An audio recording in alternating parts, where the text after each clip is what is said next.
క్రీస్తునందు ప్రియమైనటువంటి దేవుని వారులారా, దేవుని ప్రజలారా, దేవుని పిల్లలారా, మీ అందరికీ ప్రభువైన యేసుక్రీస్తు వారి పరిశుద్ధ నామంలో నా హృదయపూర్వకంగా నిండు మనసుతో వందనా సమర్పిస్తున్నా. మీ అందరూ కూడా మంచి ఆయుష్ ఆరోగ్యాలతో వర్ధిల్లాలని, మీ కుటుంబంలన్నీ కూడా బాగుండాలని మీ అందరి కోసం ప్రతిరోజు కూడా మేము ప్రార్థన చేస్తున్నాం. అదేవిధంగా దేవుడు నాకు మరొక అవకాశం కల్పించిన విధానం బట్టి దేవునికి కృతజ్ఞతాస్తుతులు సమర్పిస్తూ మీ అందరికీ మరోసారి నా హృదయపూర్వకంగా నిండు మనసుతో వందనా సమర్పిస్తున్నా. ఈరోజు అనగా 2025వ సంవత్సరము డిసెంబర్ నెల 28వ తారీఖు ఆదివారంలో మనం ఉన్నాం.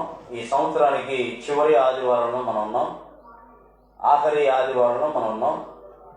మరి సమయంలో పరిశుద్ధ గ్రంథంలో నుంచి గడిచిన తరగతిలో ప్రతి విషయమంతా కృతజ్ఞతాస్తుతులు చెల్లించుడి, మొదటి దశలోనికి రాసిన పత్రిక 5వ అధ్యాయం 16వ వచనంలో ప్రతి విషయమందు కృతజ్ఞతాస్తుతులు చెల్లించుడి, ఈలాగు చేయుట యేసుక్రీస్తునందు మీ విషయంలో దేవుని చిత్తము అనే అంశం నిమిత్తమై రెండవ భాగాన్ని నేర్చుకోవడానికి ప్రయత్నించేద్దాం.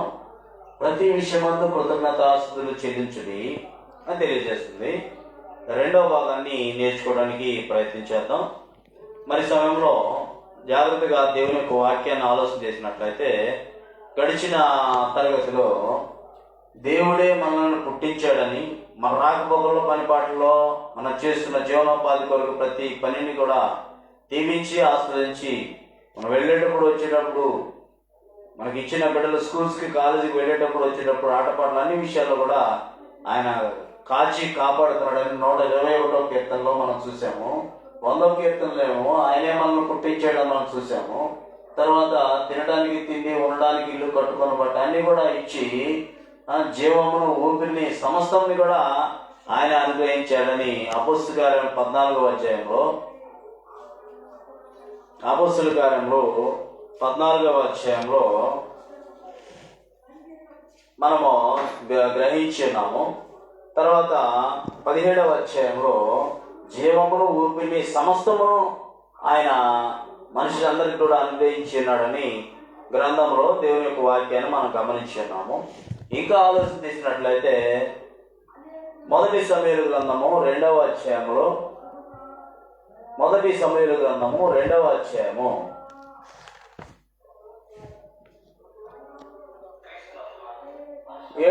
వచనాల్లో, మొదటి సమూయేలు గ్రంథం 2వ అధ్యాయము 6-7-8 వచనాల్లో, జనులను సజీవులుగాను మృతులుగాను చేయవాడు యెహోవాయే, పాతాళములకు పంపుచు అందులో నుండి రప్పించువాడు ఆయనే. యెహోవా దారిద్ర్యమును ఐశ్వర్యమును కలుగజేయవాడు, కృంగజేయవాడు లేవనెత్తువాడును ఆయనే. దరిద్రులను అధికారుల నుండి కూర్చుండబెట్టుటకు మహిమగల సింహాసనం స్వతంత్రింపజేయుటకును వారిని మట్టిలో నుండి ఎత్తువాడు ఆయనే. లేమిగల వారిని పెంట కుప్పల మీద నుండి లేవనెత్తువాడు కూడా ఆయనే చూస్తున్నాం. తర్వాత ద్వితీయోపదేశ కాండము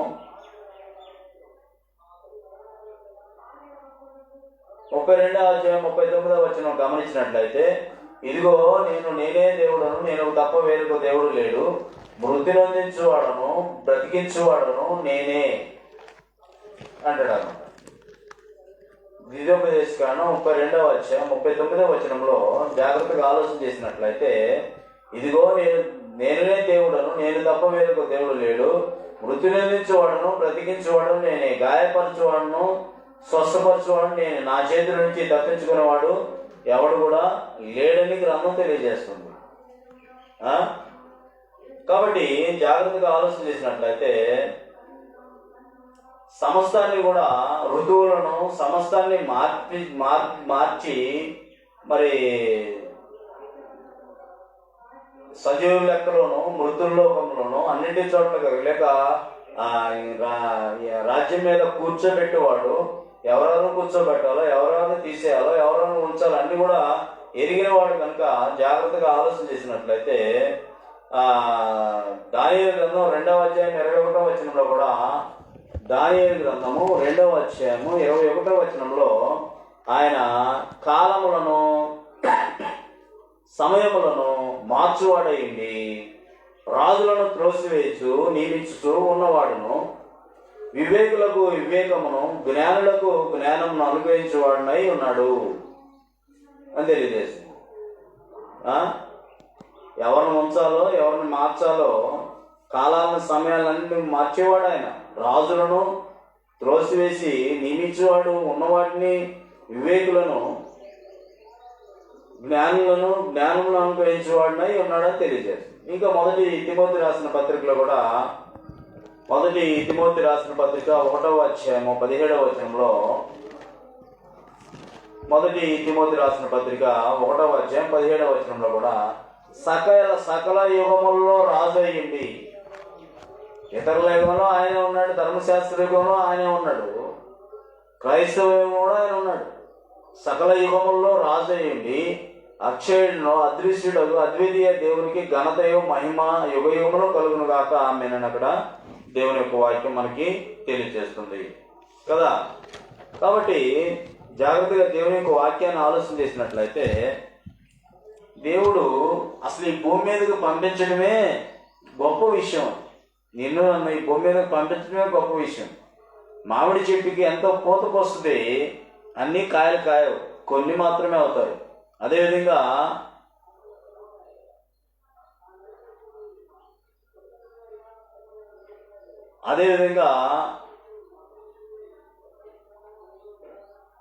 మనము కూడా ఈ భూమి మీదకి అనేకమైన కణాలు నశించిపోతాయి. పురుషుల నుంచి స్త్రీలోనికి ఒకే ఒక కణం ప్రవేశిస్తుంది. అదే నెత్తురు మొత్తగా బాలుడుగా 9 నెలలు నిండిన తర్వాత బయటికి రావడం అనేది జరుగుతుంది. అలాగా ఎన్నో కణాలు స్త్రీ గర్భంలో అన్ని కాయవు, ఎన్నో నేల రాలిపోతాయి. ఏదేమన్నప్పటికీ కూడా నిన్ను ప్రత్యేకపరిచి నిన్ను భూమి మీదకి నడిపించాడు, ఈ భూమి మీదకి జన్మింపజేశాడు. అందును బట్టి ఏది ఉన్నా ఏది లేకున్నా సరే మొట్టమొదటిగా దేవునికి కృతజ్ఞతాస్తులు చెల్లించబద్దులమై ఉన్నాం. దావీదు గారు అంటాడు, ఎక్కడో గొర్రెలు కాసుకున్న అతన్ని తీసుకుని వచ్చి రాజుగా చేస్తే, ఆయన కీర్తన గ్రంథంలో 103వ కీర్తనలో ఏమంటాడంటే, కీర్తన గ్రంథం 103వ కీర్తనలో మొదటి నుంచి, నా ప్రాణమా యెహోవాను సన్నతించుము, నా అంతరంగమునున్న సమస్తమా ఆయన పరిశుద్ధ నామమును సన్నతించుము, నా ప్రాణమా యెహోవాను సన్నతించుము, ఆయన చేసిన ఉపకారములలో దేనిని మరొకము, ఆయన నీ దోషములను క్షమించేవాడు. మనుషులు చేసిన దోషాలన్నిటిని కూడా క్షమించేవాడు ఆయన. సమాధిలోని ప్రాణం విమోచించుతున్నాడు, కరుణా కటాక్షములను నీ కిరీటమును ఉంచుతున్నాడు. పక్షిరాజు యవనం వల్లే నీ యవనం కొత్తదలుచున్నట్లు మేలుతో నీ హృదయమును తృప్తిపరుచున్నాడు. యెహోవా నీతి క్రియలను జరిగించుతూ బాధింపబడిన వారికి అందరికీ న్యాయము తీరుస్తాడు. ఆయన మోషేకు తన మార్గము తెలియజేశాడు, ఇశ్రాయేలు వంశములకు తన క్రియను కనపరిచాడు. యెహోవా దయాదాక్షిణ్యపూర్ణుడు. యెహోవా ఎలాంటి వాడైనా దయాదాక్షిణ్యపూర్ణుడు, దీర్ఘశాంతము కృపా సమృద్ధి గలవాడు. ఆయన ఎప్పుడూ వ్యాజ్యమాడువాడు కాదు కానీ, ఆయన నిత్యము కోపించేవాడు కాడు కానీ, మన పాపములను బట్టి మనకు ప్రతీకారము చేయలేదు, మన దోషములను బట్టి మనకు ప్రతిఫలం ఇవ్వలేదు. భూమి కంటే ఆకాశం ఎంత ఉన్నతము కొనదో ఆయన ఎంత భయభక్తులు గలవారి ఎడల ఆయన కృప అంత అధికముగా ఉన్నదని తెలియజేస్తూ, పడమటికి తూర్పు ఎంత దూరమో ఆయన మన అతిక్రమములను అంత దూరపరిచి ఉన్నాడు. తండ్రి తన కుమారుని ఎడల జాలి పడినట్లు యెహోవా తన యందు భయభక్తులు గల వారి ఎడల జాలిపడును. ఆయన నిర్మింపబడిన రీతి ఆయనకు తెలిసే ఉన్నది. మనము నిర్మింపబడిన రీతి ఆయనకు తెలిసేది. మనం ఎట్లా నిర్మింపబడ్డం ఆయనకు తెలిసే ఉంది. మనము మట్టివారమని ఆయన జ్ఞాపకము చేసుకుంటున్నాడు. నరుని ఆయువు గట్టి వలె ఉన్నది. అడవి పువ్వు పోయినట్లు వాడు పోయిను, దాని మీద గాలి వీచక అది లేకపోవును, ఆ మీద దాని చోటు దాన్ని ఎరుగదు.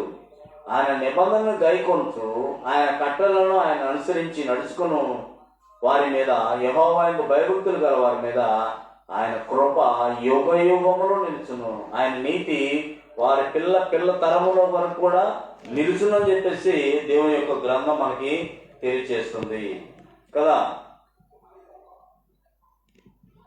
కాబట్టి జాగ్రత్తగా దేవుని యొక్క వాక్యాన్ని ఆలోచన చేసినట్లయితే ఎల్లప్పుడూ కూడా ఆయన చేసిన ఉపకారాలు, ఆయన చేసిన 1, 2, 3 లెక్క పెట్టడానికి వీల్లేనన్ని ఉపకారాలు ప్రతి ఒక్కరు కూడా చేశాడు. ఆయన చేసిన ఉపకారంలో దేనిని మరొకము, ఆయన నీ దోషములన్నింటి కూడా క్షమించువాడని చెప్పేసి అక్కడ గ్రంథం మనకి తెలియచేస్తుంది కదా. కాబట్టి జాగ్రత్తగా దేవుని యొక్క వాక్యాన్ని ఆలోచన చేసినట్లయితే ఈ భూమి హెబ్రీ పత్రిక 11వ అధ్యాయం 6వ వచనంలో కూడా, కాబట్టి మనం ఏం గ్రహించాలి అంటే దీన్ని బట్టి ఏం గ్రహించాలి? హెబ్రీ పత్రిక 11వ అధ్యాయం 6వ వచనంలో అక్కడ ఏమంటాడంటే, విశ్వాసము లేకుండా దేవునికి ఇష్టుడైనట అసాధ్యము. ఏంటంట? విశ్వాసం అనేది లేకుండా దేవునికి ఇష్టుడైనట అసాధ్యము. దేవుని ఎదుగు వచ్చేవాడు ఆయన ఉన్నాడనియో తను వెతకు వారికి ఫలము దయచేవాడనియో నమ్మవారని కదా. నమ్మి కదా నువ్వు వచ్చేది. విశ్వాసం బట్టి నోహు అది వరకు చూడని సంగతులను చేత దేవుని చేత హెచ్చరింపబడి, నోహు ఏంటి, అబ్రహాం ఏంటి, అబ్రహాం అంతకు ముందు ఎప్పుడైనా చూసాడు ఆ పరిస్థితులు? చూడలేదు. పడవ కట్టుకోమని చెప్పగానే, ఓడను కట్టుకోమని చెప్పగానే కట్టేశాడు ఆయన మాటని. అబ్రహాం నేను నీకు చూపించే దేశాన్ని బయలుదేరి వెళ్ళు అని లేచి బయలుదేరిపోయాడు. 10వ వచనంలో ఏలైనగా దేవుడు దేనికి శిల్పి నిర్మాణకుడై ఉన్నాడో పునాదులు గల ఆ పట్టణం కొరకు అబ్రహాం ఎదురు చూస్తున్నాడు. విశ్వాసం బట్టి శారయి వాగ్దానం చేసిన వాడు నమ్మదగిన వాడు ఎంచుకోడు కనుక తాను వయసు గతించిన దైనను గర్భము ధరించుటకు శక్తి పొందారన్నమాట. అవునా కాదు? వాళ్ళ వయసు ఏంటి? ఇప్పుడు పిల్లలు పుట్టే వయసైనా కానీ దేవుడు ఇచ్చాడు మాట, నేను నీలో నుంచే నీకు సంతానాన్ని ఇస్తాను, ఆకాశం నక్షత్రాలను లెక్కించగలవా, ఇసుక దోసటిలో ఇసుక రేణువులను లెక్కించగలవా, అంత సంతానాన్ని నీలో నుండి రప్పిస్తానని చెప్పాడు. నమ్మాడు ఇతను. నమ్ముట నీ వలనైతే సమస్తము సాధ్యమే. ఆ మాట నమ్మాడు. నమ్మి బయలుదేరాడు. ఖచ్చితంగా ఆయనకి అయినట్లుగా మనం చూడగలం.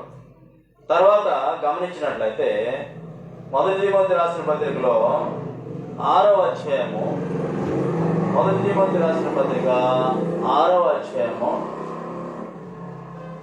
1 తిమోతి రాసిన పత్రిక 6వ అధ్యాయంలో 5వ వచనం నుంచి గమనించినట్లయితే, చెడిపోయిన మనస్సు కలిగి సత్యహీనులై దైవభక్తి లాభ సాధనం అనుకున్న మనుషులు వ్యర్థ వివాదములను కలుగుతున్నవి. చెడిపోయిన మనసు అంటే మనసు కూడా చెడిపోయిందా? ఖచ్చితంగా చెడిపోయింది. అదే ఒకసారి ఇప్పుడు ఏమంటారంటే, ఎప్పుడు ఆదివారం ప్రార్థనకి వెళ్ళేవాడిని, ఈరోజు ఆదివారం ప్రార్థనకి వెళ్ళకపోయేసరికి ఏదో ఒకలాగా ఉంది, ఏదో పోగొట్టుకున్నట్లుగా ఉంది అని అంటూ ఉంటారు అనమాట. మనసు చెడిపోవటం, దురాలోచన చేయటం. మొట్టమొదటి 6 రోజులు పని చేసుకోమని దేవుడికి మంచి ఆరోగ్యాలు ఇచ్చాడు. మరి ఆదివారం అనేది దేవుడిని ఆరాధించాలి, దేవుని యొక్క ఆజ్ఞ ఉన్నది. ఆజ్ఞాతిక్రమమే కదా పాపము. ఆ 2 గంటలన్నరే మనం ఆయన సమయాన్ని దొంగిలిస్తూ ఉంటాం. కాబట్టి సంతుష్టి సహితమైన దైవభక్తి గొప్ప లాభ సాధనమై ఉన్నది మీలో. లోకంలోనికి ఏమీ తేలదు. మనం ఈ లోకంలోనికి ఏం తేలదు. ఏం వచ్చేటప్పుడు మనం తీసుకొచ్చామా? తల్లి గర్భం నుంచి దిగంబరులుగానే వచ్చాం కదా. దీనిలో నుండి ఏమైనా వెళ్ళేటప్పుడు ఏమైనా తీసుకుపోతామా? మనం పుట్టినప్పుడు మనల్ని ఎవరు చూసారో తెలియదు. మనకు స్నానాలు చేపించి మనల్ని ఎవరు చూసారో మనకు తెలియదు. చనిపోయినప్పుడు కూడా మనల్ని ఎవరు చూస్తారో, ఎవరు తీసుకెళ్తారో, ఎవరు మోసుకెళ్తారో కూడా తెలియదు అది. కాబట్టి మనం ఈ లోకంలోనికి ఏమీ తెలియదు, దీని నుంచి ఏమీ తీసుకుని పోలేము. కాదు, అన్న వస్త్రములు గలవారమైంది వాటితో తృప్తి చెంది ఉందాము. ధనవంతులకు అపేక్షించేవాడు శోధనలోను ఉరిలోను అవివేక హృదయంలో హానికరమైన అవివేక దురాశలోను పడుదురు. అట్టి మనిషిని నష్టములను నాశనములను ముంచివేయను. ఎందుకనగా ధనాపేక్ష సమస్తమైన కీళ్లకు మూలము. కొందరు దాన్ని ఆశించి విశ్వాసం నుండి తొలగిపోయారు, తమను తామే పొడుచుకున్నారు అని చెప్పేసి గ్రంథం మనకి తెలియజేస్తుంది. కాబట్టి ఏది ఉన్నా ఏది లేకపోయినా సరే మొట్టమొదటిగా వచ్చేటప్పుడు ఏమి తీసుకురాలేదు, పోయేటప్పుడు ఏమి కూడా తీసుకుని పోలేము. అందుకని ఏబు గారు కూడా ఏబు గ్రంథం 1:21 ఏమంటాడు? ఏబు గ్రంథం 1వ అధ్యాయము 21వ వచనంలో ఆయన ఏమంటాడంటే, నేను నా తల్లి గర్భము నుండి దిగంబరినై వచ్చిందని, దిగంబరినై అక్కడికి తిరిగి వెళ్ళేదను. యెహోవా ఇచ్చాడు, యెహోవా తీసుకొని పోయాను. యెహోవా నామమునకు స్తుతి కలుగును గాక. ఈ సంగతులలో ఏ విషయం ముందు ఏ పాపము చేయలేదు, దేవుడు అన్యాయము చేసిందని చెప్పలేదు. మనమైతే ఎంత గోల చేస్తాము, ఏం దేవుడు ఏందో. మనకి ఏదైనా చిన్న సమస్య వచ్చిందంటే తట్టుకోలేము. మనకి ఏ చిన్న సమస్య వచ్చినా తట్టుకోలేము. ఏం దేవుడు, ఏం ప్రార్థన అని చెప్పేసి చేసేవన్నీ పోతాయి. అంతకుముందు ఎన్ని వేళ్ళు అయితే చేసాడు అన్నీ పోతాయి. ఇదే క్వశ్చన్ మార్క్ పడుతూ ఉంటుంది అనమాట కదా. కాబట్టి ఉన్న వాటితో సంతృప్తి కలుగు. ఫిలిప్పీ పత్రికలో జాగ్రత్త గమనించినట్లయితే ఫిలిప్పీ పత్రిక 4వ అధ్యాయము, ఫిలిప్పీ పత్రిక 4వ అధ్యాయం 4వ వచనం నుంచి గమనించినట్లయితే, ఎల్లప్పుడూ ప్రభువునందు ఆనందించుడి. మరలా చెప్పుదును, ఆనందించుడి. మీ సహనమును సకల జనులకు తెలియనిడి. ప్రభు సమీపంగా ఉన్నాడు. దేని గురించి చింతపడద్దు, దేని గురించి చింతపడకూడదు. కానీ ప్రతి విషయంలోనూ ప్రార్థన విజ్ఞాపన చేత కృతజ్ఞతాపూర్వకంగా మీ విన్నపములు దేవునికి తెలియజేయండి. ఎందుకు దిగులు పడుతూ మూడెత్తే ఏమన్నా అవుతుందా? దిగులు పడుతూ ఉంటే నాకు అది లేదు, నాకు ఇది లేదు, దేవుడు అది లేదు, ఇది చేయలేదు, దేవుడి మీద అలుగుతూ ఉంటాం. అవుతుందా? అవ్వదు. ఒక ఇంటికి తెల్లగా కానీ నల్లగా కానీ చేయలేం, మన వల్ల ఏమీ కాదు. అందుకనే 11వ వచనం నుంచి కూడా గమనించడం, నాకు పొదువు కలిగినందున నేను ఇలాగ చెప్పట్లేదు, నేను ఏ స్థితిలో ఉన్నానో ఆ స్థితిలో సంతృప్తి కలిగి ఉన్న నేర్చుకుని ఉన్నాను. దీన స్థితిలో ఉన్న ఎరుగుదను, సంపన్న స్థితిలో ఉన్న ఎరుగుదను. ప్రతి విషయంలోనూ అన్ని కార్యంలోనూ కడుపు నిండి ఉంటకు, ఆకలి కొని ఉంటకు, సమృద్ధి కలిగి ఉంటకు, లేమిలో ఉంటకు నేను నేర్చుకుని ఉన్నాను. నన్ను బలపరచు అని నేను సమస్తము చేయగలను అని చెప్పేసి ఆయన అంటున్నాడు. ఇంకా హెబ్రీ పత్రికలు కూడా 13వ అధ్యాయము, హెబ్రీ పత్రిక 13వ అధ్యాయము 5వ వచనం నుంచి కూడా గమనించినట్లయితే, ధనాపేక్ష లేని వారే మీకు కలిగిన వాటితో తృప్తి పొంది ఉండండి. నేను ఏమాత్రం విడవను, నిన్ను ఎడబాయనని ఆయన చెప్పాడు కదా. కాబట్టి ప్రభువు నాకు సహాయుడు, నేను భయపడను, నరమాత్రం నాకేమి చేయగలను మంచి ధైర్యంతో ఉండాలి. గడిచిన తరగతిలో కూడా చెప్పుకున్నాం, మనుషులు నమ్ముకున్నట్టు కంటే యెహోవాను ఆశ్రయించుట మేలు, రాజును నమ్ముకున్నట్టు కంటే యెహోవాను ఆశ్రయించుట మేలని గ్రంథం తెలియజేస్తుంది. గ్రంథం ఖచ్చితంగా తెలియజేస్తుంది. కాబట్టి సమస్తము ఆయన పేరుంటే చేయుడని కొలసీ పత్రికలో, కొలసీ పత్రిక 3వ అధ్యాయం 17వ వచనంలో, కొలసీ పత్రిక 3వ అధ్యాయము, కొలసీ పత్రిక 3వ అధ్యాయము 17వ వచనంలో, మీలో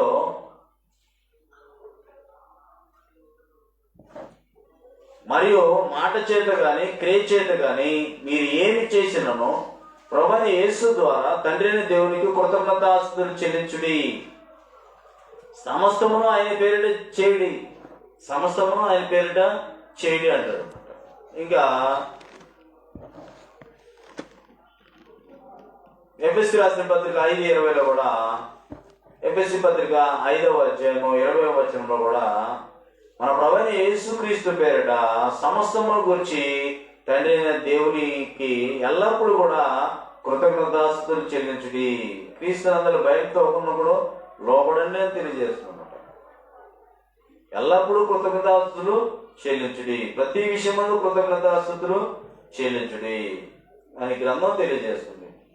వాస్తవానికి ఆలోచన చేసినట్లయితే మనకు అన్ని ఆశీర్వాదాలే కావాలి, కానీ మనకి ఏ బాధ వచ్చినా, ఏ బలహీనత వచ్చినా, ఏ రోగం వచ్చినా సరే దేవుని మీదనే నిందలేస్తుంటాం, దేవుని మీదనే. అలాగనే యోబు మీద ఏముంటుందంటే చూడండి, యోబు గ్రంథం 1వ అధ్యాయంలో, యోబు గ్రంథం 2వ అధ్యాయము 9 నుంచి గమనించినట్లయితే ఏమంటుంది, తన భార్య అతన్ని శ్రమ వచ్చినప్పుడు బాధలు వచ్చినాయట, బాధలు వస్తే ఏమంటుంది, అతనైతే ఓకే, అతనైతే దేనికైనా ఓకే, ఇతను ఏమేమంటుందో చూడండి.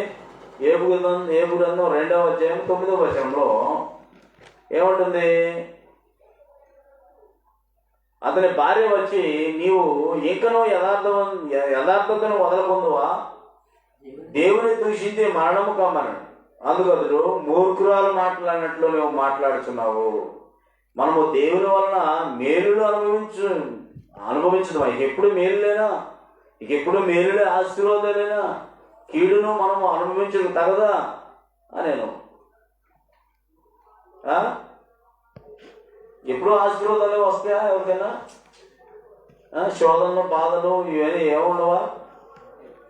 రెండు కూడా జతపరిచి అన్నాడు దేవుడు, రెండు కూడా జతపరిచి ఉన్నాడు అని గ్రంథం మనకి తెలియచేస్తుంది.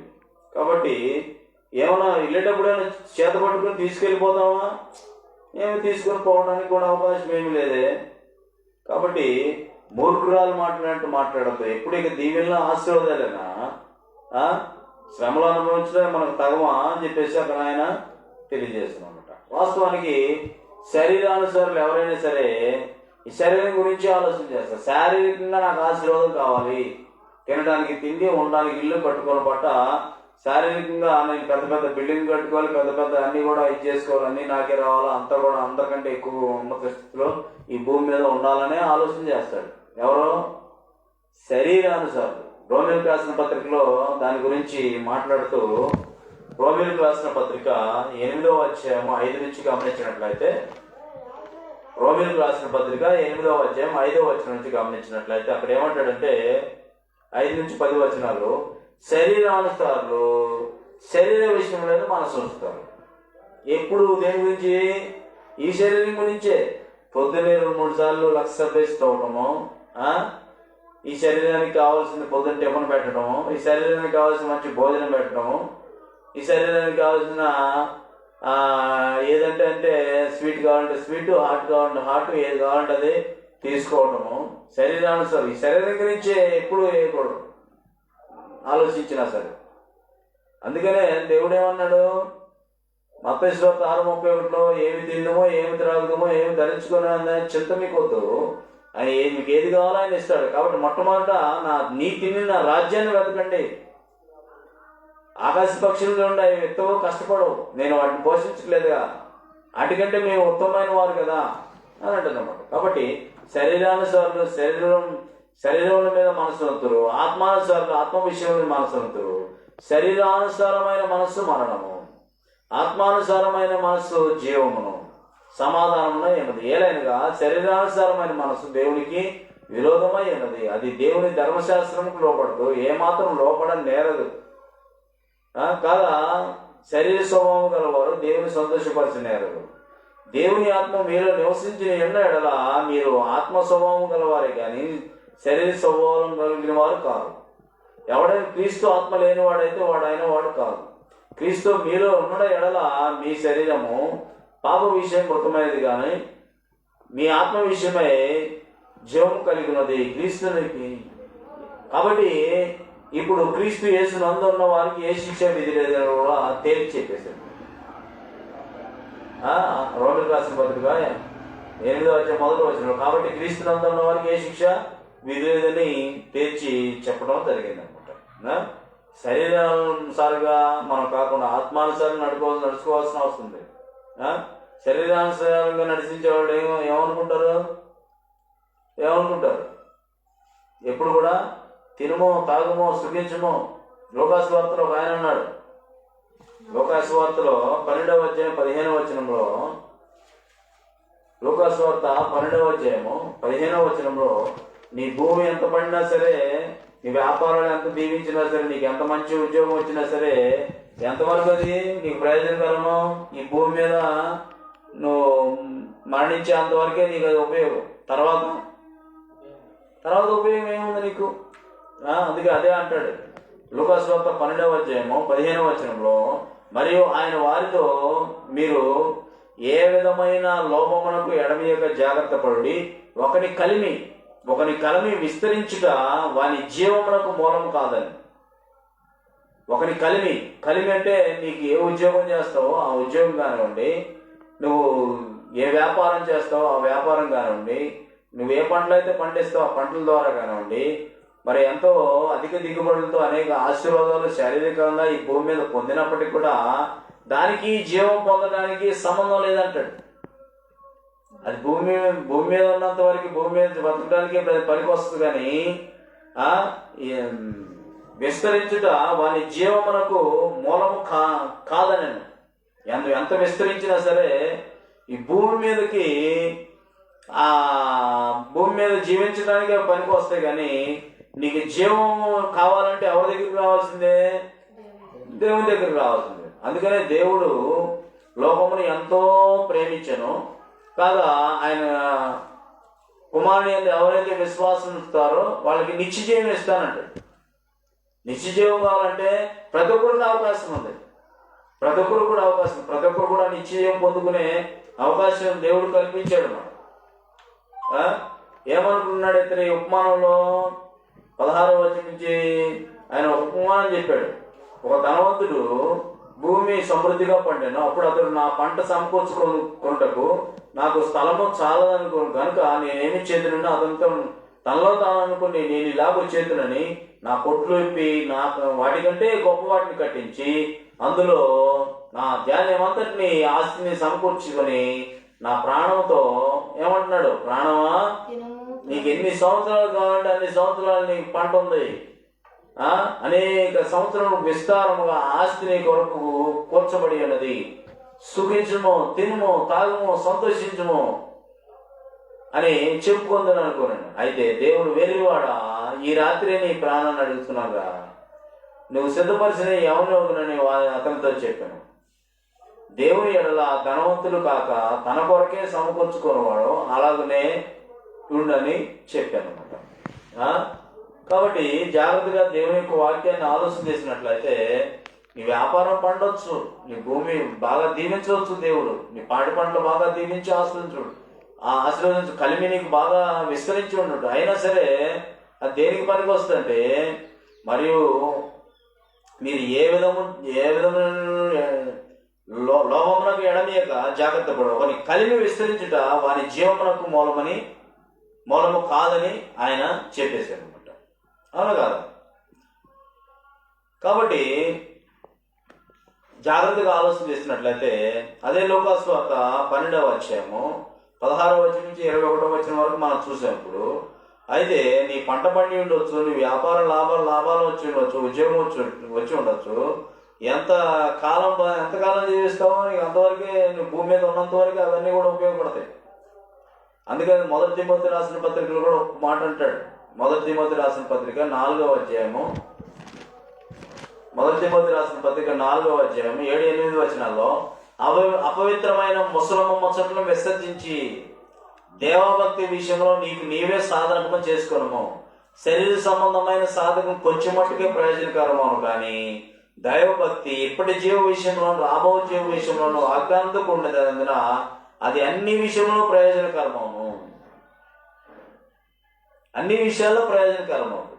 సొలొమోను మహారాజు గారు ఎంతో అనుభవించి ఏం చెప్పేశాడు, నేను ఈ లోకంలో లోక సంబంధిగా ఎన్నో సంపాదించాను, కానీ ఎంతో అంతస్తులు సంపాదించాను, కానీ ఇవన్నీ కూడా నాకు వ్యర్థం అనిపిస్తున్నాయి. ఇప్పుడు దీర్ఘంగా ఆలోచన చేస్తే ఇవన్నీ కూడా వేస్ట్ అనిపిస్తుంది. చివరి అధ్యాయం 13వ వచనంలో ఏమంటాడు, ఇది అంతే తేలిన తర్వాత ఫలితార్థం ఇదే, దేవుని యందు భయభక్తులు కలిగి ఆయన త్రోవలను నడుచుకోవటమే మానవ కోటికి విధి అని అంటాడు అనమాట కదా. కాబట్టి ఎంతకాలం అంటే ఈ భూమి మీద అంటే మనం ఉన్నంత వరకే దేవుడు చెప్పేశాడు కదా. ఆదికాండంలోనే 3వ అధ్యాయం 19వ వచనంలో ఆదాముతో ఏం చెప్పాడు? ఆదికాండము 3వ అధ్యాయము 19వ వచనంలో మొట్టమొదటే చెప్పేశాడు, ఏమని? నీవు నేలకు తిరిగి చేరు వరకు నీ ముఖము చెమట కార్చి ఆహారము తిందు, ఏలైనగా నేల నుండి నీవు తీయబడితివి, నీవు మొన్నే కనుక తిరిగి మొన్న అయిపోవదు అని ఖచ్చితంగా చెప్పేశాడు. ప్రసంగి గ్రంథం 12:7 కూడా మొన్న అయింది వెనకటే మళ్ళీ మొన్న అయిపోను, ఆత్మ దాన్ని దయచేసిన దేవుని ఎందుకు చేరను. ఈ రెండిట్లో ఏది ముఖ్యం నీకు ఇప్పుడు? ఆత్మ ముఖ్యమా, శరీరం ముఖ్యమా? ఆత్మ ఏమైపోయింది? ఇంకా యోహాను సువార్త 6:63 ఏమంటాడు? శరీరము నిష్ప్రయోజనము, ఆత్మయే జీవింపజేయను అంటాడు. మొత్తం కూడా జాగ్రత్తగా ఆలోచన చేసినట్లయితే ఆత్మకే మొదటి ప్రిఫరెన్స్ ఇవ్వబడింది. ఆత్మకే మొదటి ప్రిఫరెన్స్ ఇవ్వాల్సిన వస్తుంది. మనం వేసుకున్న బట్టల కంటే మన శరీరం ఎంతో ముఖ్యమైనది. మన శరీరం కంటే మనలో ఉన్న ఆత్మ ఎంతో ప్రాముఖ్యమైనది. ఆ నరకం అంటారు కదా, దానికే నమ్మి బాప్తిస్మం పొందిన వాడు రక్షింపబడను, నమ్మని వానికి శిక్ష విధించబడను అనేది. ఆ ఆత్మ అగ్ని ఆరదు, పురుగు సావదు. అందుకనే ఉపమానంలో ప్రభువైన యేసుక్రీస్తు వారు ధనవంతుడు లాజరు గురించి చెప్తూ ఏం చెప్తాడు? లోకాసు వార్త 16వ అధ్యాయం అనుకుంటాను. అతను యాతన పడతా ఉంటాడు. ఇతను ఇష్టం వచ్చినట్టు ఇతను బతుకుతాడు. అతనేమో దేవుని గుర్తెరిగి బతుకుతాడు. చివరాఖరికి ఇద్దరు చనిపోతారు. ఏం జరుగుతుందో గమనించినట్లయితే లోకాసు వార్త 16వ అధ్యాయం 22వ వచనం నుంచి గమనించినట్లయితే, ఆ దరిద్రుడు చనిపోయి దేవదేవతల చేత అబ్రహాము రొమ్మున ఆనుకున్నట్టు కొనిపోబడ్డాడు అంట. దోపల చేత తోతలు వచ్చి తీసుకెళ్లిపోయారు అతని ఆత్మని. ధనవంతుడు కూడా చనిపోయాడు, పాతి పెట్టబడ్డాడు. అప్పుడు అతను పాతాళంలోకి వెళ్ళిపోయాడు. బాధపడుచు కళ్ళెత్తి దూరం నుండి చూసి అబ్రహామా అతను రొమ్మనున్న లాజరును చూసి, తండ్రి అయిన అబ్రహామా, నా ఎందుకు కనికరపడు, నేను నీళ్ళలో ఆ లాజరు వేలు నీళ్ళలో నుంచి నా నాలుగుని చలార్చుకుంటూ లాజరు పంపించమంటున్నాడు. అందుకని ఏం చేశాడు? ఏం చెప్పాడు? కుమారుడా, నీవు నీ జీవిత కాలము యందు నీకు ఇష్టమైనట్టు సుఖం అనిపించుతుంది. ఇప్పుడు కూడా ఆరాధన అయినా ఏదైనా సరే నువ్వు నీకు ఇష్టం వచ్చినట్టు జరిగిస్తే, మనకి ఇష్టం వచ్చిన మన మనసు ఎటు తోచితే అటు మనం వెళితే, ఈ లోక మర్యాదను అనుసరించి లోకం ఎటుపోతుందో మనం కూడా అంటే వెళ్ళినట్లయితే, దేవుని వాక్యాన్ని దేవుని గ్రంథాన్ని పక్కన పెట్టి, కుమారుడా, నీవు నీ జీవితకాలం అందు నీకు ఇష్టమైనట్టు సుఖం అనుభవించింది. అలాగో నేను లాజరు కష్టం అనుభవించానని జ్ఞాపకం చేసుకో ఒకసారి. ఇప్పుడైతే వాడు అక్కడ నెమ్మది పొందుతున్నాడు, నీవు యాతన పడుతున్నావు. యాతన ఎప్పుడు తెలుస్తుంది మనకి? ప్రాణం పోయినప్పుడు. దీపం ఉండగానే ఇల్లు చక్క పెట్టుకోమంటాడు. దీపం ఉండగానే ఇల్లు చక్క పెట్టుకో. అటు ఇటు రావడానికి అవకాశం లేదు. మధ్యలో అగాధం ఉందని చెప్పేసి అక్కడ తెలియజేస్తాడు కదా. కాబట్టి ప్రభువైన యేసుక్రీస్తు వారిని ఈ లోకానికి ఎందుకు పంపించాడంటే, ఆ నరకంలో పడకుండా ఉండడానికే. ఆయన ఎందుకు విశ్వాసం ఉంటే నువ్వు జీవాన్ని పొందుతావు అంటాడు. యోహాను సువార్త 11వ అధ్యాయం 25వ వచనంలో, అందుకు యేసు, పునరుద్ధానమును జీవమును నేనే, నా యందు విశ్వాసం ఉంచువాడు చనిపోయినను బ్రతుకును, బ్రతికి నా యందు విశ్వాసం ఉంచు ప్రతివాడు ఎన్నటికీ చనిపోడు అంటున్నాడు. ఎన్నటికీ చనిపోడు. నరుడు శాశ్వతంగా భూమి మీద ఎవరు కూడా ఉండరు. లాజరు చనిపోయి 4 రోజులు 3 రోజులు అవుతున్నా కానీ లోపల లాజరు బయటికి రామంటే వచ్చాడు, కానీ మళ్ళీ చనిపోలేదా? చనిపోయాడా? చనిపోయాడు. కాబట్టి జాగ్రత్తగా ఆలోచన చేసినట్లయితే ఎవరు ఈ భూమి మీద శాశ్వతంగా నేను ఉండడానికి అవకాశం లేదు. ఆయన ఎలాగా సృష్టించాడంటే మనిషిని చావు లేని వాడిగా సృష్టించాడు. చావు లేని వాడికంటే శరీరం నిష్ప్రయోజనమే. శరీరం మన వెనకటి వల్ల మనకి వెళ్ళిపోతుంది. ఎప్పుడు బ్రతికి ఉండేటట్టుగా దేవుడు చేశాడు. ఆదికాండం 1వ అధ్యాయం 26, 27 వచనాల్లో, నరులను మన పోలిక చొప్పున చేయుదము అన్నాడు అన్నమాట. మన పోలిక చొప్పున అంటే ఆ దేవుడు ఆత్మ కనుక ఆయన ఆరాధించేవారు ఆత్మతో సత్యంతో ఆరాధించే దేవుడు ఆత్మ కనుక, అదేవిధంగా మనమందరం కూడా మా అందరిలో కూడా ఆత్మను పెట్టి ఆయన ఆత్మ దయచేశాడు. ఆత్మ ఆయన దయచేశాడు. కాబట్టి భూ సంబంధంగా ఆలోచించకూడదు, ఆత్మ సంబంధంగా ఆలోచించాల్సిన అవసరం ఉంది. ఈ లోకపరంగా అయితే ఈ లోక సంబంధమైన శరీర సంబంధమైన ఆశీర్వాదాల కొరకే మనం ఎప్పుడు ప్రయాసపడుతుంటాం. మాకు ఆశీర్వాదాలు కావాలి, మాకు దీవెనలు కావాలని ఈ లోక సంబంధంగానే మా అబ్బాయికి ఉద్యోగం రావాలి, మేము ఇల్లు కట్టుకోవాలా, మేము అది కొనుక్కోవాలా, మేము ఇది కొనుక్కోవాలా, ఈ లోకపరంగా ఆశీర్వాదం కొరకే మనం ఆలోచిస్తాం. కానీ ఆత్మ సంబంధమైన ఆశీర్వాదం అనేది ఉన్నది. ఎఫెసీ పత్రికలో అది అంటాడు. అది దాని కొరకు మనం ప్రయాసపడాలి ఎక్కువగా. 1వ అధ్యాయం 3వ వచనం, మన ప్రభువైన యేసుక్రీస్తు యొక్క తండ్రి యొక్క దేవుడు స్తుతింపబడును గాక, ఆయన క్రీస్తునందు పరలోక విషయంలో ఆత్మ సంబంధమైన ప్రతి ఆశీర్వాదం మనకు అనుగ్రహించాను. ఆత్మ సంబంధమైన ఆశీర్వాదం కావాలా. కాబట్టి మనిషిని శాశ్వతంగా ఆ ఆత్మ ఏం చేస్తుందంటే తన మార్పు చెందుతుంది, అంతేగాని చనిపోవడానికి అవకాశం లేదు. మనిషి చనిపోయిన తర్వాత మార్పు చెందుతాడే తప్ప ఆత్మ మార్పు చెందుతుందే కనుక ఎప్పుడు కూడా ఒకే స్థితిలో ఉండదు. ఎప్పుడు కూడా ఒకే స్థితిలో ఉండదు. ఎందుకంటే అబ్రహాం ఉన్నాడు. అబ్రహాం ఎన్ని సంవత్సరాలు బతికాడు? 25వ అధ్యాయంలో అబ్రహాం ఎన్ని సంవత్సరాలు బతికాడు? 25వ అధ్యాయంలో అబ్రహాం ఎన్ని సంవత్సరాలు బతికాడు? 7-8 వచ్చిన అబ్రహాం బ్రతికిన సంవత్సరంలో 175 సంవత్సరాలు. అబ్రహాము నిండు వృద్ధాప్యమునకు వచ్చిన వాడై మంచి ముసలితనమును ప్రాణం విడిచేశాడు. ప్రాణం పోతుంది. మృతి పొంది తన పితరుల యొద్దకు చేర్చబడింది. మృతి నొందింది ఎవరు? శరీరం. ఆత్మ తన పితరుల యొద్దకు చేర్చబడిందని తెలియజేస్తున్నాడు అన్నమాట. ఇంకా ఆదికాండం 35వ వచనంలో కూడా, ఆదికాండం 35వ అధ్యాయము 28-29 వచనాల్లో కూడా గమనించినట్లయితే ఇస్సాకు బ్రతికిన దినములు 180 సంవత్సరములు. ఇస్సాకు కాలము నిండిన వృద్ధుడై ప్రాణం విడిచేశాడు. మృతి నొంది తన పితరుల యొద్దకు చేర్చబడాడు. లాజరు కూడా చనిపోయాడు. తన ఆత్మ ఎక్కడ చేరుకుంది? అబ్రహాము రొమ్మున ఆనుకుని ఉంది. నెమ్మది కలిగిన ప్లేస్లోకి వెళ్ళిపోయింది. కాబట్టి శరీరానికి చావు ఉంది, కానీ ఆత్మకు చావు లేదు. ఆత్మకు ఖచ్చితంగా చావు లేనివాడిగానే చేశాడు.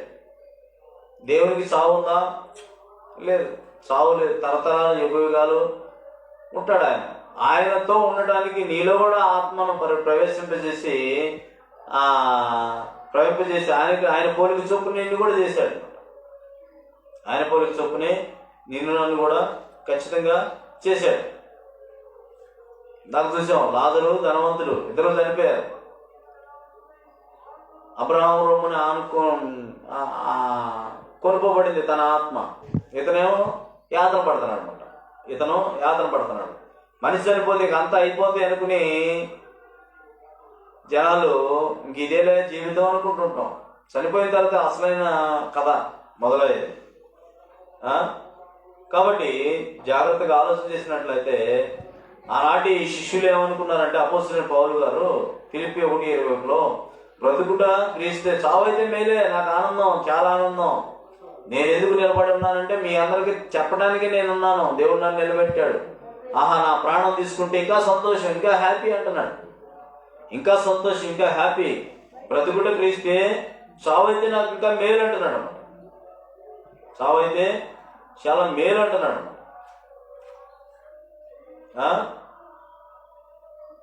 దానియేలు గ్రంథం 3వ అధ్యాయం 16వ వచనంలో కూడా అక్కడ షడ్రక్, మెషక్, అబేద్నెగో ముగ్గురు కనపడతారు.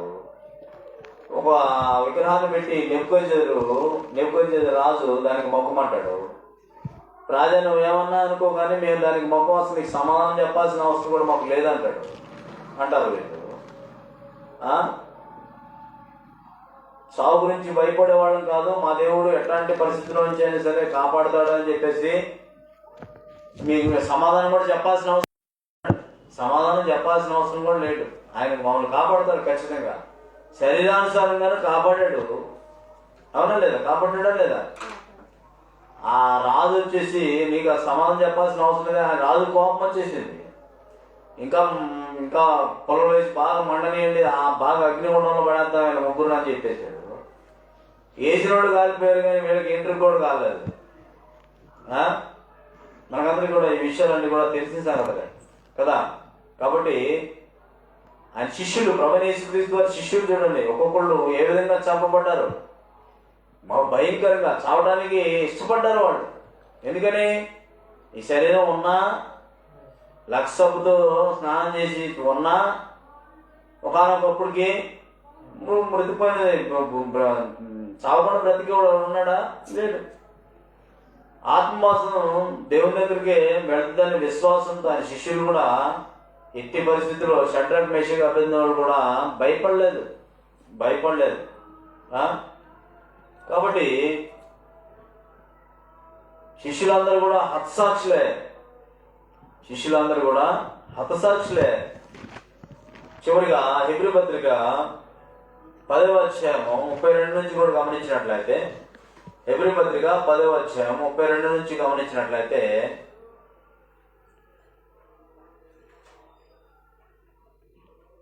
మీరు వెలిగింపబడిన మీదట శ్రమలతో కూడిన గొప్ప పోరాటం సహించిన పూర్వదినములను జ్ఞాపకం తెచ్చుకోండి.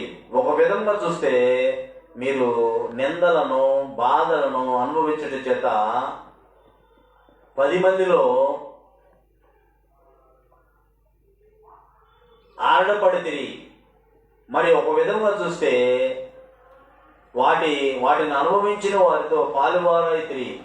ఏలైనగా మీరు ఖైదీలో, అంటే జైల్లో ఖైదీలో ఉన్న వారిని కరుణించి మీకు మరి శ్రేష్టమైనది స్థిరమైనదైన స్వాస్థ్యం ఉన్నదని ఎరిగి మీ ఆస్తి కోల్పోవడానికి కూడా సంతోషంగా ఒప్పుకున్నారంట వీళ్ళు. కాబట్టి మీ ధైర్యము విడిచిపెట్టబడి దానికి ప్రతిఫలము గొప్ప బహుమానం కలుగును. మీరు దేవుని చిత్తం నెరవేర్చిన వారై వాగ్దానం పొందిన నిమిత్తము మీకు ఓర్మి అవసరమైనది. ఇక కాలము బహు కొంచెముగా ఉన్నది. వచ్చుచున్నవాడు ఆలస్యం చేయకవచ్చును. నా ఎదురు నీతిమంతుడైన వాడు విశ్వాస మూలంగా జీవించను గాని అతడు వెలుగు తీసిన ఎడల అతని యందు నాకు నా ఆత్మ సంతోషం ఉండదు. అయితే మనము నశించుటకు వెనుదీన వారము కాము, కానీ ఆత్మను రక్షించుకున్నటకు విశ్వాసం కలిగిన వారమై ఉన్నాము. దేనికి వెనకల్లా ముందుకు వెళ్ళారు. ఆనాటి శిష్యుల్ని అనేక మందిని అసలు మీ స్వార్థ ప్రకటిస్తే ఒక్కొక్కరిని తీసుకెళ్ళి ఏం చేస్తామో మాకు తెలియదని చెప్పేసి అన్నారు వాళ్ళు. బ్రతుకుటే క్రీస్తే చావైతే మేలే, మంచిదే అని చెప్పేసి వాళ్ళు ముందుకు వెళ్ళినట్లుగా కూడా మనం చూస్తాం. కాబట్టి ఈ శరీరాన్ని గురించి కాదు, మనం వేసుకున్న బట్ట కంటే మన శరీరం చాలా ముఖ్యమైనది. ఈ బట్ట కంటే కూడా శరీరం చాలా ముఖ్యమైనది. శరీరం కంటే కూడా ఇంకా ముఖ్యమైనది మన ఆత్మ. దాన్ని జాగ్రత్తగా కాపాడుకోవాల్సిన వస్తుంది. దాన్ని జాగ్రత్తగా ఆ నరకంలో పడకుండా చూసుకోవాల్సిన అవసరం అనేది ఉంది. అందుకని యాకోబు రాసిన పత్రికలో 1వ అధ్యాయంలో, యాకోబు రాసిన పత్రిక 1వ అధ్యాయం ముగించేస్తున్నాను. 19వ వచనం నుంచి గమనించినట్లయితే, నా ప్రియ సహోదరులారా, మీరు ఈ సంగతి ఎరుగుదురు కనుక ప్రతి మనుషుడు వినుటకు వేగిరపడేవాడును, మాట్లాడటకు నిదానించేవాడును, కోపించుటకు నిదానించేవాడును ఎండవలను. ఎందుకనగా నరుని కోపము దేవుని నీతిని నెరవేర్చదు. అందుచేత సమస్త కల్మషము విర్రబీగుచున్న దుష్టత్వం మాని లోపల నాటబడి మీ ఆత్మను రక్షించుటకు దేవునికి వాక్యం లోపల నాటబడితే ఏమవుద్ది? వాక్యము నీ హృదయంలోకి వెళ్ళి నీ హృదయంలో నాటబడితే ఏమవుద్ది? శక్తి గల వాక్యము సాత్వికతో అంగీకరించుడి అంటున్నాడు అన్నమాట. అందుచేత సమస్త కల్మషం విర్రబీగుచున్న దుష్టత్వం మాని లోపల నాటబడి ఆత్మలను రక్షించుటకు శక్తి గల వాక్యం, ఆత్మ రక్షించే కలిగే శక్తి గల వాక్యం లోపల నాటును అంటారు అనమాట.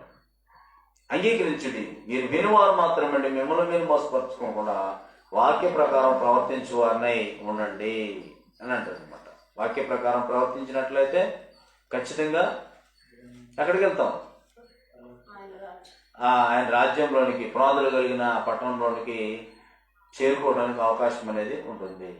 ఏ కాడికి ఈ శరీరం గురించి, ఈ శరీరానికి జ్వరం వచ్చిందనుకో, ఏం దేవుడు, ఏం ప్రార్థన, ఏందో నాకు ఇట్ట అవుతుంది. మరి ఏవు గారు ఏమనుకోవాలా? 10 మంది పిల్లలు ఒక్కరోజునే చనిపోయారే, తన ఆస్తిపాస్తులన్నీ ఒక్కరోజు పోయినాయే, ఏమనుకోవాలి? ఏవు గారు ఏమన్నాడు ఆయన? నేను తల్లిగర్భం నుంచి దిగంబరిగానే వచ్చాను, దిగంబరిగానే వెళుదును. ఆయన నోట కూడా ఆయన అన్యాయం చేసాడు అని అనలేదంట. ఆయనే ఇచ్చాడు, ఆయనే తీసుకున్నాడు. ఆయనే తీసుకున్నాడు. కానీ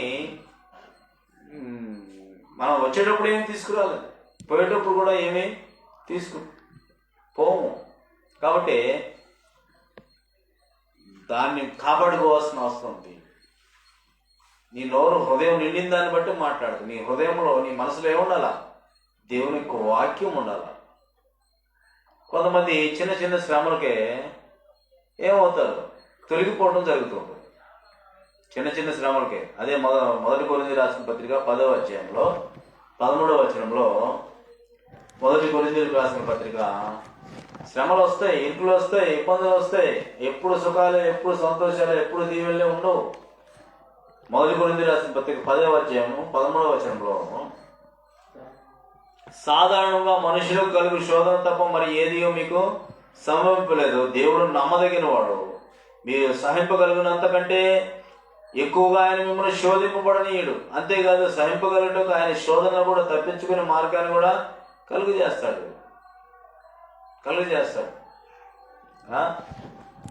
ఆయన నమ్మిన బిడ్డకు ఎప్పుడు శ్రమ పడుతూ ఉంటే, ఎప్పుడు ఇబ్బందులు వస్తుంటే సంతోషించేవాడా? అబ్రహాం ఉన్నాడు, లేక కుమారుడు పుడితే ఆ కుమారుడిని తీసుకొచ్చి పలానా పర్వతమే నాకు బలియమన్నాడు. అది ఎవరికైనా సాధ్యమేనా? ఎంత బాధ! తన కన్న కొడుకుని తీసుకెళ్లి కొండ మీదకి తీసుకెళ్లి కత్తితో మెడ మీద కత్తి పెట్టి చంపేయడం ఎవరికి ఇష్టం ఉండదు. అయినా సరే తెగించి ఏం చేశాడు? దేవుడే ఇచ్చాడు, దేవుడే నా తీసుకురమ్మంటున్నాడు, పద అని చెప్పేసి కాళ్ళు చేతులు కట్టేసి కింద పొలంలో పెంచి ఏంటి కత్తి పెట్టి మెడ మీద వేసేపోతున్నాడు. అబ్రహాం ఆగు అని చెప్పేసి, నువ్వు నీ బిడ్డను ప్రాణం ఇవ్వడానికి కూడా తెగించాను, నీలో విశ్వాసం నీ క్రియ ద్వారా నాకు తెలియజేపాడు, నాకు కనపడుతుంది, పలానా ముళ్ళ పొదల్లో గొర్రె పొద ఉంది, దాన్ని బలివ్వమని చెప్పి చెప్పాడు. కాబట్టి జాగ్రత్తగా ఆలోచన చేసినట్లయితే, మనం వేసుకున్న బట్టల కంటే మన శరీరం చాలా విలువైనది. మన శరీరం కంటే మనలో ఉన్న ఆత్మ చాలా విలువైనది. చనిపోయిన తర్వాత శరీరాన్ని తీసుకెళ్ళి మట్టిలో పాతి పెడతారు. ఆత్మ మొత్తం అదే తరతరాలు యుగాల్లో ఉండటమా, నెమ్మది స్థలంలో ఉండటమా? అందుకనే నమ్మి బాప్తిసం పొందినవాడు రక్షింపడు, నమ్మడానికి శిక్ష విధించబడు. అప్పుడు యాతన పడుతున్నాడు ధనవంతుడు. ఆ యాతనలోకి వెళ్ళకోకుండా ఆత్మ సంబంధమైన ఆశీర్వాదాల కొరకు మనం ఎక్కువ ప్రయాసపడాల్సిన అవసరం ఉంది. మన ఆత్మ నరకంలో వెళ్ళకుండా చూసుకోవాల్సిన అవసరం అనేది ఉండదన్నమాట. ఈ భూమి మీద ఎంత కలిమి విస్తరించినా సరే జీవానికి మూలం అది కాదు. నువ్వు ధనధాన్యాలతో నువ్వు ఎన్ఫీల్డ్ మీద ఈ లోకంలో అనుభవించాడే సొలొమోను అనుభవించిన జీవితం. ఎంత అనుభవించినా సరే తన నోడుతూ తానే అన్నాడు, ఏమని? నేను ఏదో అనుకున్నాను, ఏదో చేశాను, కానీ నాకు ఈ లోకంలో లాభకరమైనది ఏమీ లేదు. సూర్యుడి కింద బ్రతికే అంత బతుకు వేస్ట్ అనేసాడు. వ్యర్థం. చివరాఖరికి ఇదంతా తేలిన తర్వాత దేవుని యందు భయభక్తి కలిగి ఉండటమే మానవ కోటికి ఇదియే విధి. ఇంకా మొదటి కొరింథీ 15:58 కాగా నా ప్రియ సహోదరులారా, మీ ప్రయాసం ప్రభువునందు వ్యర్థము కాదనేది, ఇంకా దేని ఎందని వ్యర్థమైతే ఉండొచ్చు, కానీ మీ ప్రయాసం ప్రభువునందు వ్యర్థము కాదని ఎరిగి స్థిరులను కదలని వారును ఎప్పటికీ ఆసక్తులై ఉండే అంటాడు. ఎప్పటికీ ఆసక్తులేను. ఆదివారం అనే పాటికి గడగడ వనకాలండి, గడగడ వణికిపోయి ఏ టైంకి అయితే పెట్టుకున్నారో ఆ టైంకి వచ్చి ఆయన సన్నిధిలో కూడాలంతే. కూడాలంతే. అప్పుడు క్రీస్తు నందున్న వారికి ఏ శిక్ష విధి లేదు అంటారు. బాప్తిసం పొందిన వారికి ఏ శిక్ష విధి లేదు అంటాడు. కాబట్టి జాగ్రత్తగా ఆలోచన చేసి వాక్యాన్ని ఆలకించి విని ఆ యొక్క మన ఆత్మ నరకంలో పడకుండా కాపాడుకోవడానికి దీపం ఉండగానే ఇల్లు చక్క పెట్టుకోవాల్సిన అవసరం లేదు. ఈ భూమి మీద మనం మరణించిన తర్వాత అవకాశం ఉండదు. ఇక బుద్ధి కలిగిన కనుకలో వచ్చి తలుపు తడుతున్నారు, ఒక తలుపు తీయవా, లేదు అయిపోయింది, టైం అయిపోయింది, మీరెవరో నాకు తెలియదు.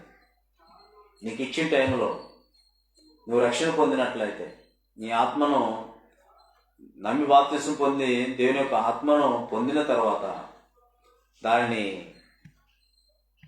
ఆ పునాదులు కలిగిన ఆ పట్టణంలో నువ్వు జీవించాలంటే, నరకంలో నువ్వు వెళ్లకుండా ఉండాలంటే ముఖ్యంగా ఆ పని చేయాల్సిన అవసరం అనేది ఉంది. ఈ భూమి మీద ఈ కొద్ది శ్రమలకే, ఈ ఇబ్బందులకే అల్లాడిపోతుంటాం. ఇంకా అక్కడ డబుల్ ఉంటుంది అన్నమాట, త్రిపుల్ కూడా ఉండొచ్చు. మరి చనిపోయిన ధనవంతుడు ఎందుకంటే యాతన పడుతున్నాను అంటున్నాడు. ఏమైంది అతనికి? నాకు ఇంకా 5 సహోదరులు భూమి మీద బతికే ఉన్నారయ్యా, ఎక్కడ ఇట్లా జరుగుతుందని నాకు తెలీదు. కనీసం వాళ్ళన్నా నేను బాధపడకుండా ఉండటానికి లాజర్ని పంపించి చెప్పించు ఇక్కడ ఇట్లా జరుగుతుందని. అయ్యా భూమి మీద చెప్పేవాళ్ళు చాలా మంది ఉన్నారు. వాళ్ళ మాట వింటేనేమో నెమ్మది ప్లేస్లోనే ఉంటాడు, లేదంటే నీ ప్లేస్లోనికి వస్తాడని చెప్పడం జరిగింది అనమాట. కాబట్టి ప్రతి విషయం ముందు కృతజ్ఞతాస్తుతులు చెల్లించుడి. దేవుడే మనల్ని పుట్టించాడు, మన రాకపోకలో పనిపాట్లు అన్ని విషయాలు ఆయన కృపతోడు నెడగా ఉంచి రక్షిస్తున్నాడు. తినడానికి తిండి, ఉండడానికి ఇల్లు కట్టుకొని బట్ట అన్నీ ఇస్తున్నాడు. జీవంలో ఊపిరిని సమస్తాన్ని మనకి ఇస్తున్నాడు. కాబట్టి ప్రతి విషయం కూడా కృతజ్ఞతాస్తు చెల్లించా బద్దులమై ఉన్నాం. మీ అందరూ కూడా ఆత్మీయంగా బలపడి ముందుకు వెళ్ళడానికి ముందుకు వెళుతున్నాం. ఇప్పటివరకు చక్కగా దేవుని యొక్క వాక్యాన్ని ఆలకించిన విధానాన్ని బట్టి, విన్న విధానాన్ని బట్టి నిండు మనసుతో వందనాలు సమర్పిస్తూ ముగించేస్తున్నాను. అందరికీ వందనాలు.